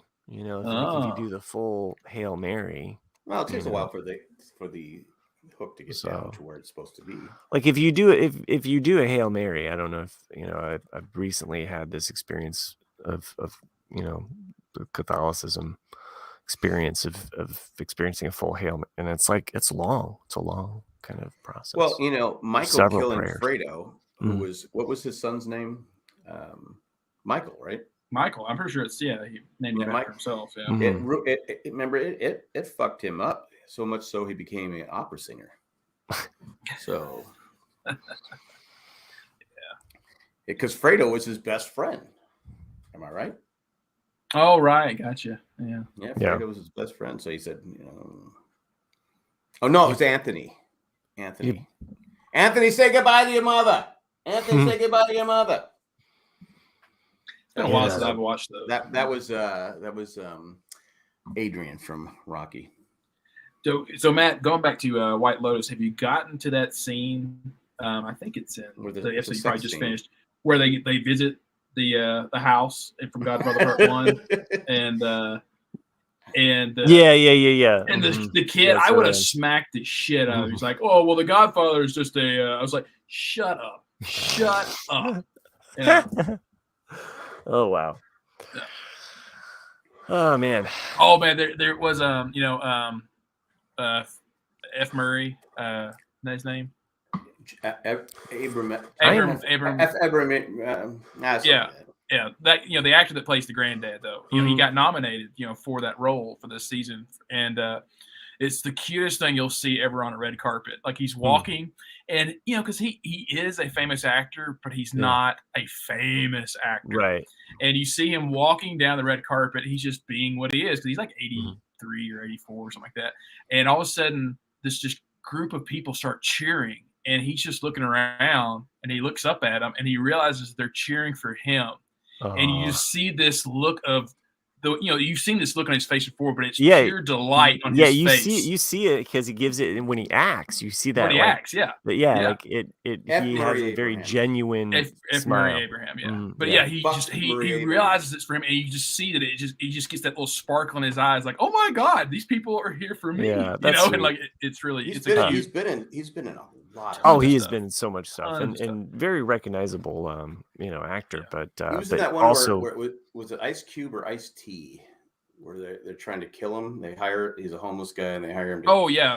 That's Ice T. Ice T. Yeah. Shit, it's like 94, 93. Yeah. I don't know the year. It was in the 90s. Where they're hunting him. Yeah, they're hunting him. Yeah. Yeah. Good movie. Yeah. Underrated. I forget the name. I remember seeing it. Yeah. They made a lot of those. No, yeah, something like that. Fuck Dean Spanos, said F. Dean Spanos, that's his name. But I mean, I always, of course, remember him from Amadeus. When I think of him, I automatically Amadeus. I forgot about that. He killed Mozart. Rocky Amadeus. Anyway, whatever happened to that guy? No. He was in obviously Animal House. He was in Animal House. Yeah. Amadeus, but he was also in the movie with it's the family movie. He's the son that's always coming home asking for money. He's the deadbeat son. You know, He has a kid. brother. He has a That's kid. the And he only- leaves the kid with the parents. Oh, that's the only two I know. Parent with parents. Come on, where's Matt Treese? God damn it! We only Yeah, have Matt K tonight. I know that okay? I know that I brought this up before, but Well, you're not helping me with my answer here. going to Amadeus, the person that they wanted actually, well, the person that the Actually casting wanted the- director, Michael J. Fox. they wanted Mark Hamill. Oh, Oh, really? did they? Huh. Mark Hamill was currently doing Amadeus on Broadway when they were going to make that film, and it was superb playing Amadeus. And I had never seen a recorded version of the stage play, but the producer, who has of course the most sway, said, "I'm not putting fucking Luke Skywalker in my movie," and that basically killed it. And I wonder how Mark Hamill's career Would have potentially changed been changed yeah. if he would have been in an Oscar-nominated movie like Amadeus. Yeah, no, and if he had played it so many times on Broadway, Yeah, you'd think that he would have had the chops to carry that onto the screen. It's Right. Parenthood. I almost said Parenthood, but I've only seen that one time. It's forever. So, Yeah, it's a shame. It's a shame that people get typecast like that, and you Yeah. can't.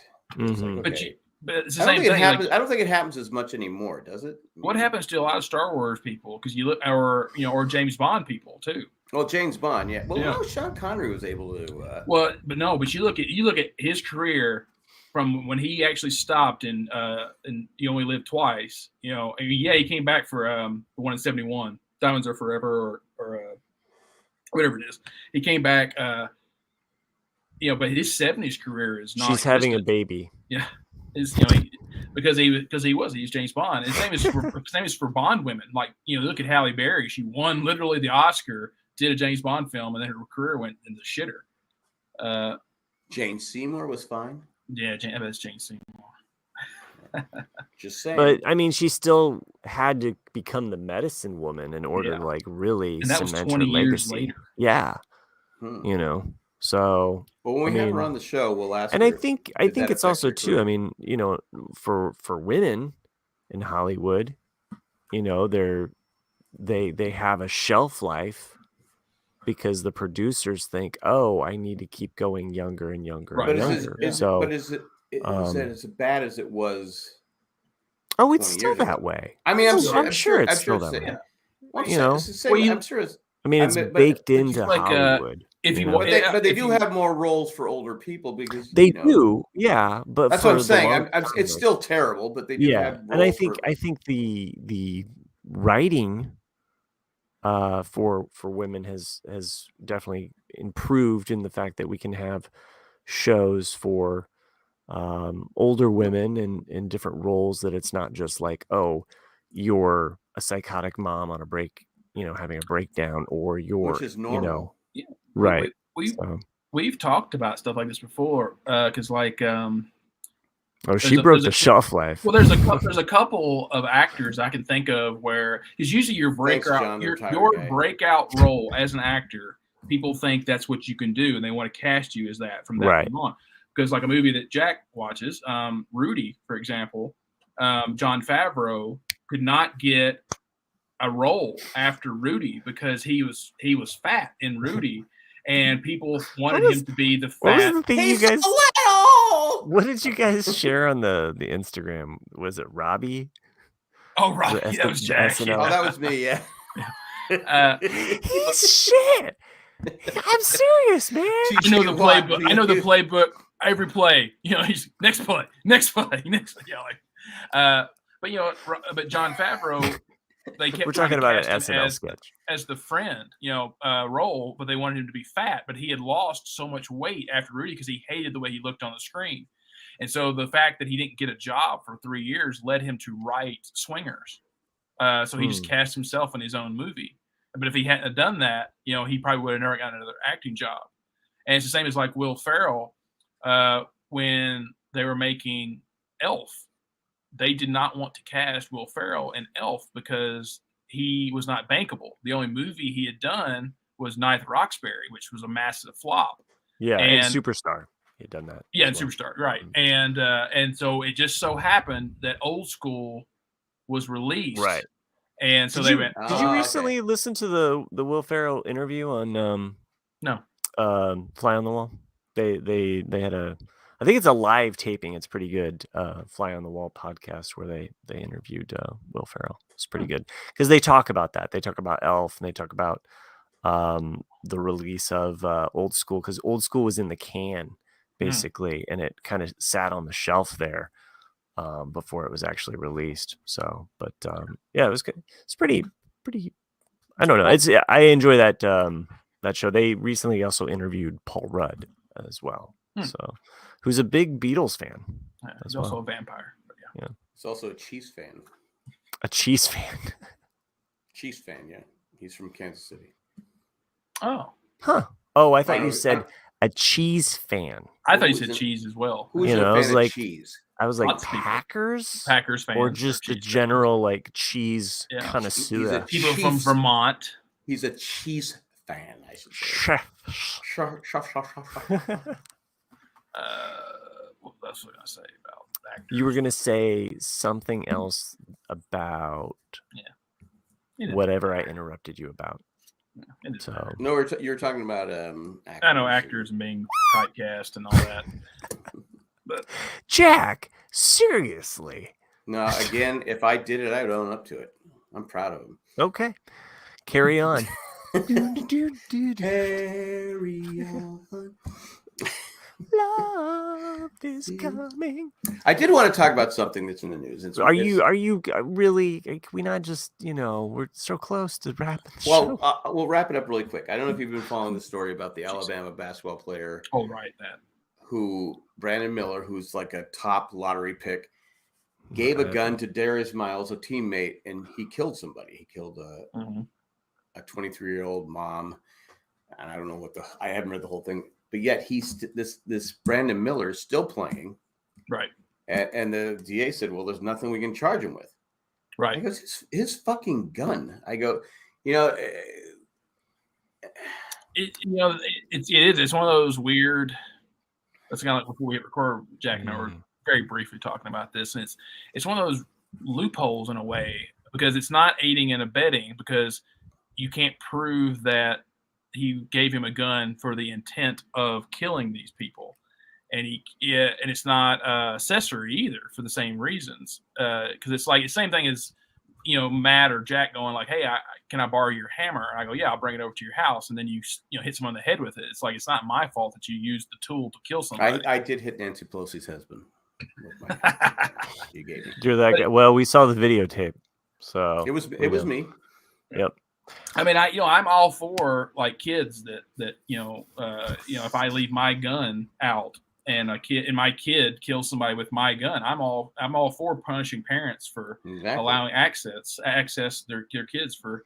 But it's it's like taking, I mean, I guess we have to have some rules or laws in place in order to at least enforce or. But there should be prevent, again. You're not telling me that Darius Miles said to Brandon Miller, "I need a gun. What for?"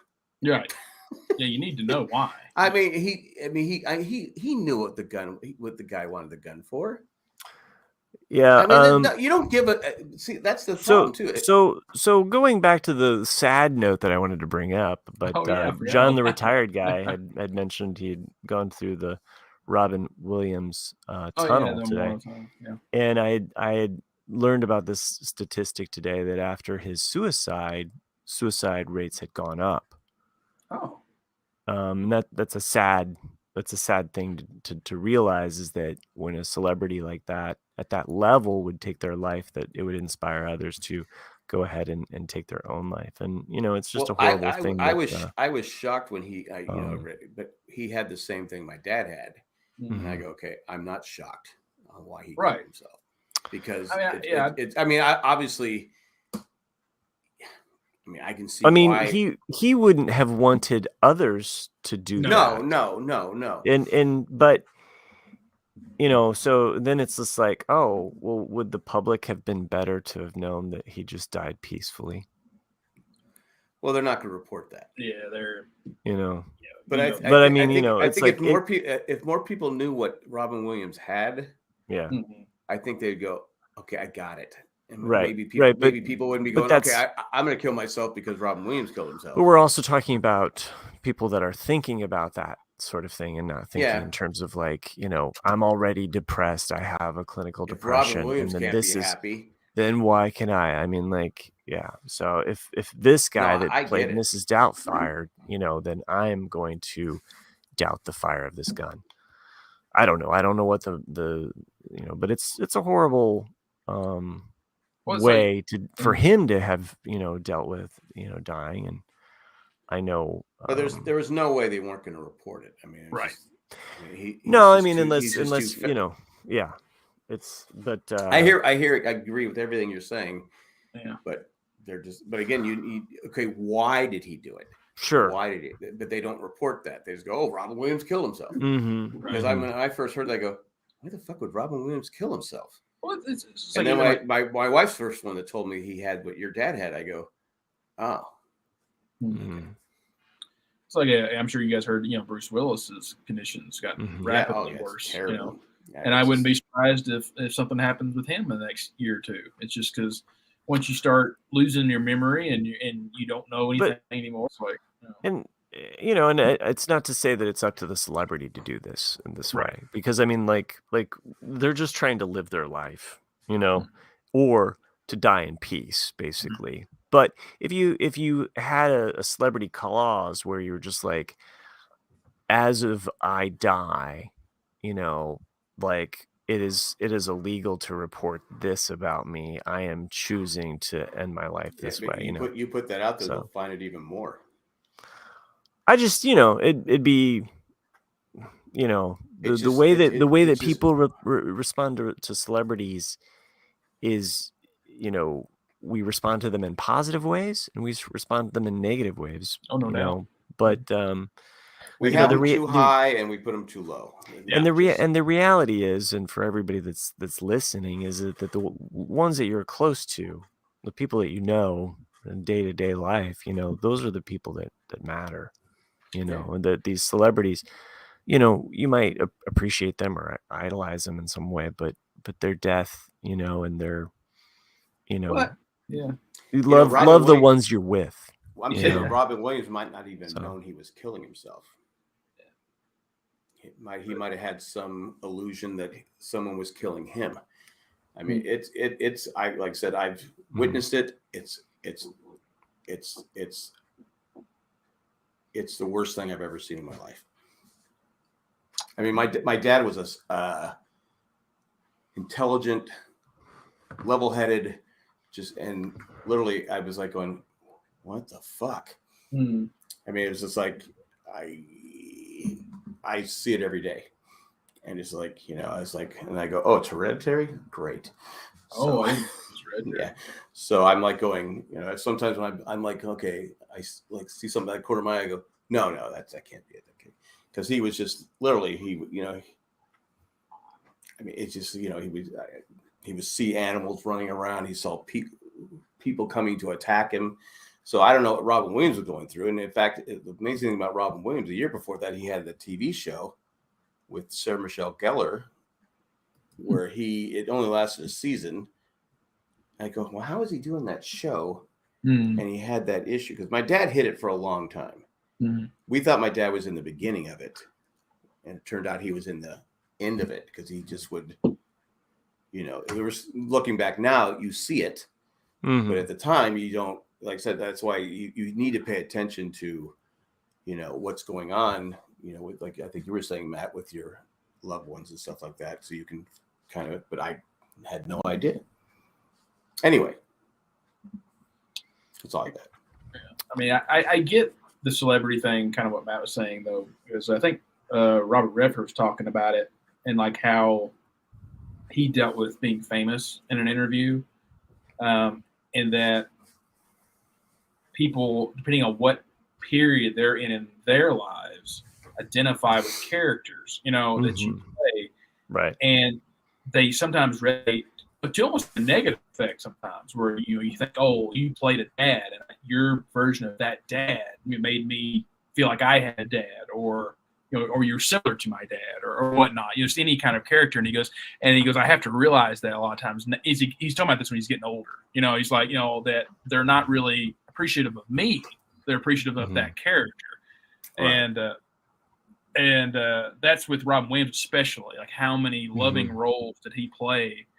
Well, and I mean, we watch these shows, we watch TV shows again and again, so like as you're used to a certain actress or actor and you see them in that age and then you see them again in something else and then you're just like, oh, that's not them, or I don't find them as attractive, or that's not who I believe them to be, It's like they're just human beings, it's just a role. Right. That's what Harrison Ford was talking about that not too long ago, about how he goes, I don't like the concept. Who I fucking am. Yeah. Well, he goes, I don't like the concept of fans. He goes, he said that. Yeah, he goes, I don't like the idea of fans. He goes, to me, it's silly. He goes, I think of them as customers. He's like, it's the only way I can deal with it. It's like, oh, you liked this job that I did. Thanks for being a great customer. I mean, to me, it's, whatever, but it's just the well, I think it's certain ways you have to cope with it. I mean, it's just like right. I mean, some people get so like the Beatles. John Lennon got killed because he was famous. I mean, it's just right. And there's certain levels of fame where it's like, okay, the Beatles were just up here. Elvis Presley was up here. You different actors and stuff. John Lennon got killed because he failed us, Jack. He failed us, and it all goes back to The Catcher in the Rye. And what did Holden Caulfield do? He caught them as he fell off the cliff. But no, Lennon didn't. He's a phony, and that's what adulthood is about. It was a government setup, Jack, because he spoke out against Nixon, and he chose to be quiet so he could get his American citizenship. Right, and Reagan was coming to power. Yep. You got to deal with it. He's put out a record. He's going to do radical stuff. Let's kill him. And you know who signed the order? George Bush. Oh, CIA. Yeah. Makes sense. I mean, he was the vice president, and Reagan was just like, "Get it done." He was just like pissed off, and he was just like, because Nancy spent some time with John. Well, exactly. I guess you just gotta go get it done there, George. Nancy's a big Beatle fan, and I can't have his cock in her mouth. Oh my god. Anyway, on that note, I did want to thank Sherry for on our Facebook page asking people to go give us a 5-star review. Oh yeah, she really deserve it. So thank you, Sherry. I'm definitely not on there. If like John Retired Guy said that currently Harrison Ford is riding a horse in the snow in 1923. If you haven't seen 1923 yet, it's must-see TV. Okay. It's the whole Yellowstone story, and you don't have to see Yellowstone in order to understand 1923. I mean, it's basically it's all set around the Dutton Ranch and how they became there. But could you end this show so I can watch the second half of the Warriors game? All right, John, we're gonna go for another half hour. It's just you can turn this off. They're playing the Lakers. They're playing the Lakers. Episode title: I can't have his cock in her mouth. I don't think that'll fly. We're really pushing the boundaries. All we here. Are saying is give cock a chance.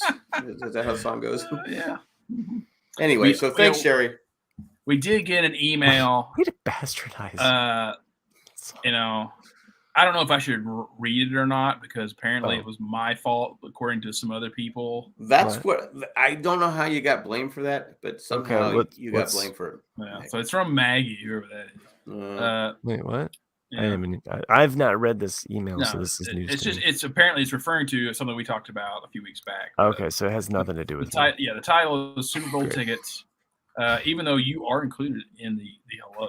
Hey, Jack, Nick, Boston, and Matt. You talked about how much it costs to go to the Super Bowl in the past, and I thought I'd give you the current update. I got a text from my dad, a long life Eagles fan. I'm sorry. From outside of Philly. Good game. And he was going to the Super Bowl on Sunday. I asked him how much the tickets were, and he said $5,000 each. Oh my God, Maggie. That is that. I mean, Oh, I don't know. I don't know. I'm Even curious, if I did it include a hot dog? Yeah, it's mostly a hot dog. Yeah. $5,000, and you get one free wiener. Randy, if you're still listening, I'll get to this winter activities one in another episode. Well, This is would you guys, if you had the money, Aw. would you pay $5,000 for to hot go to dog? Super Bowl? It better be a good damn hot dog. Randy, I'll get to both of these next week because these are Aw. good debate questions. Aw. Yeah. We did have something. Maxwell Davenport Wait, what? on our Maxwell YouTube Silverhammer? page said, Oh. "Thank God Matt is back. He's the Oh. cream in my coffee. He's the egg in my hollandaise sauce. Jesus. Although It's Nick an didn't expensive perform egg. Although Nick didn't perform on this program, a smile upon his face because Matt is the sausage in my pizza." Dang. And then someone replied, "Now if we can just get Matt back to producing, I'd be happy." Wait, that Jack wrote that one. Yeah, Dad wrote one. Yeah, they wrote I that don't Jack. know who wrote that one. I don't know. I'm pretty sure Jack wrote that one. Nobody said that I needed to produce this show. A lot of people have said it. You're looking the wrong way.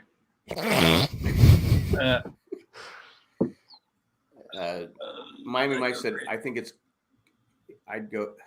I'd go crazy ridiculous 5,000 Oh, yeah. trip instead of the Super Bowl." There's so many things Yeah. I'd rather spend $5,000 on than a football game. Oh, I'm going to Alaska in August, so Oh, nice. I'm going Cindy to and I Disney World. decided, my brother-in-law, my sister's son, a thing. Siblings, you want to go to Alaska cruise? I went, shit, I'm in. Taking a cruise? Yeah, taking a cruise. We're gonna fly. I've never been to Canada. I've never been to Alaska. Never been. You were like AK, and they were like, what? And you're like, AK. AK. It's because that's. I got it. The initials. Thanks. Yeah. Anyway. Yeah, Anything else we got? Well, we're almost 2 hours, so. What day? What day? The 26th, I think. He's gonna stop Oh, you. they're going in August. Oh no. Oh, nice. It's No, on the same John, boat. I'm sorry, John. How did you fall overboard? Oh, look, a whale. We are going whale watching and zip lining, I think, is what we're going to be doing. Okay. I'm a whale watcher. I mean, when I I'm a went, which whale was 20 watcher. years ago. Yeah. Watching those whales go by. A lot of times you can just sit on the deck, Jack, and see the whales. At least. Jack sits on no man's deck. John is going on the Princess. I don't know what ours is called. Maybe the Queen. I don't know. I don't know what the airline. Why is it always got to be a woman's name? King, Queen, Princess. They're going out of San Francisco. We're going out of Vancouver. You're writing on the Cockadoo. Oh, Canada. Probably in Royal Caribbean is probably what you're doing. I don't know. Writing on the steam shaft. My wife's hoping she doesn't get seasick because you don't. Those boats are so big. As long as you have your cabin in the dong of the ship, you're okay. Oh, the dong of the ship. There you go. Trying to Anyway, cram as much. I'm really here looking in forward. the last I've always wanted to go to Alaska. hour. It was like a spur of the moment. I was like, should we go? Yeah. How are we going to afford it? I don't know yet, but we'll go. So just sell one of your grandkids. You got plenty. So one of your. And I got another one. I got another one on the way. So wow. it's like, You're not giving birth to it? May. I have to watch them. Well, in that case, may the force be with you. This was a great show, kids. 1 in a million. Wait, I'm outta here. Good night, folks. We thank everybody who listens to our show and watches and joins us in the chat. Next week, if we're all together, we'll have our 200th. We'll have our 200th. We'll have our 200th episode with Chris coming back to tell us great stories about how he made a lifesaver saber, and that'll be a lot of fun. I'm sure how he punched somebody at Disney World too. Yeah, I'm sure he punched up some old. He person. punches You know down. he You did. know it was a Jawa. So, But sell your stock in RCAD to pay for it. Yes, that stock is worth lots. Anyway, at this time, we thank all our patrons, but we're going to thank Eckhart Rickner Glaffeler, Maggie the Magnificent, who finally got her email read. Thanks, Nick.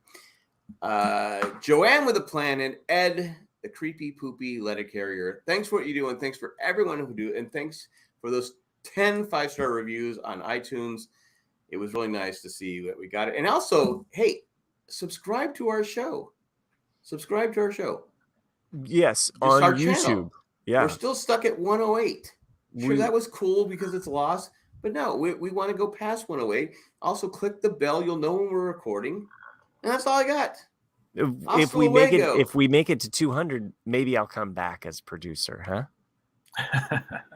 Jack's like, I'm on a mission. I will create 98 more. I still think we just rotate it every week. Everybody has to take a turn. Yeah, you convince Chris that, and then I'll get on board. Good night, folks. I'm all for it, Jack, but you have to do what I do on some of those weeks. What? You gotta write a song. You gotta write a song. My name is Rcad. Yeah, you gotta take notes.